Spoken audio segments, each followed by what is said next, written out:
Directed by Colin and Cameron Cairnes, Late Night with the Devil tells the story of late-night television host Jack Delroy's final episode, where all hell breaks loose. So without further ado, these are some things you didn't know about Late Night with the Devil.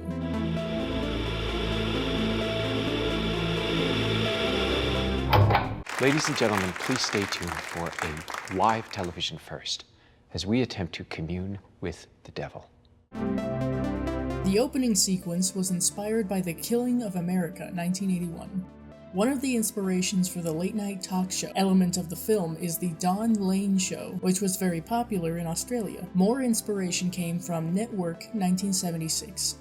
Some inspiration for the character of Jack could have come from Guy Woodhouse, Rosemary's husband in Rosemary's Baby, 1968. There are similarities between the two, including having made a deal to gain notoriety by sacrificing their wives.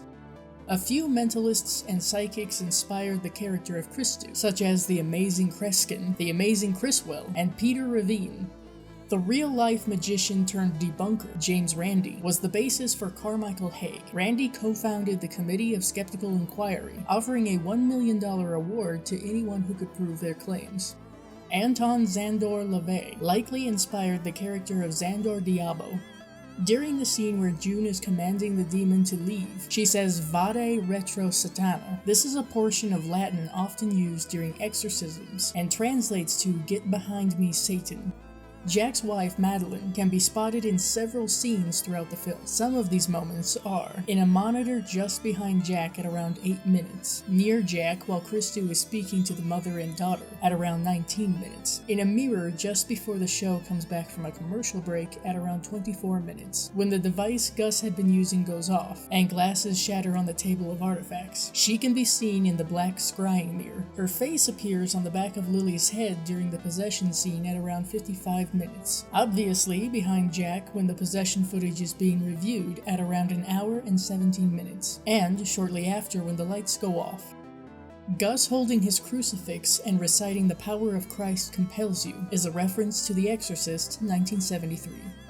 During the scene where Carmichael is preparing to hypnotize Gus and the audience, Gus says that his wife likes his head on his shoulders. Carmichael responds by saying he promises to make it spin. Gus dies by Lily twisting his head around, in a similar bit of foreshadowing. Before Carmichael is brought out onto the stage, Jack tells Christu not to worry about him, because he's all wax, no wick. Carmichael dies by Lily burning him alive.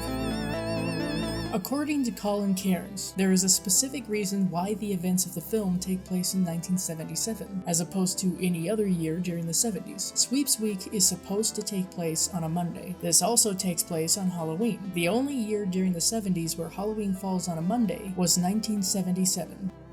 One of the reasons why David Dastmalchian got the role of Jack Delroy was because Colin Cairnes read Dastmalchian's article on regional horror hosts in Fangoria magazine.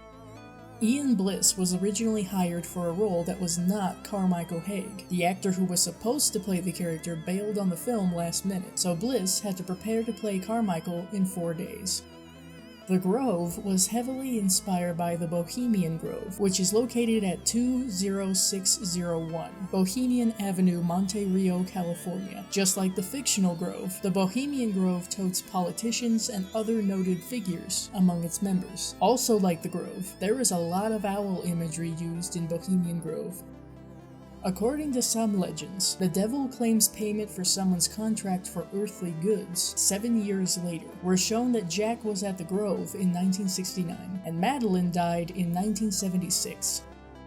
The Diabo cult and their end was inspired by the Waco's siege in 1993. This was a sect known as the Davidians, who were led by David Koresh from February 28th to April 19th. Under suspicions of possessing and trafficking illegal firearms, the sect's house in Waco's was besieged. During this, 86 people were killed. This included all of the Davidians, Koresh himself, and 4 ATF agents. I hope you enjoyed this video. If you did, give it a like to let me know. See you later.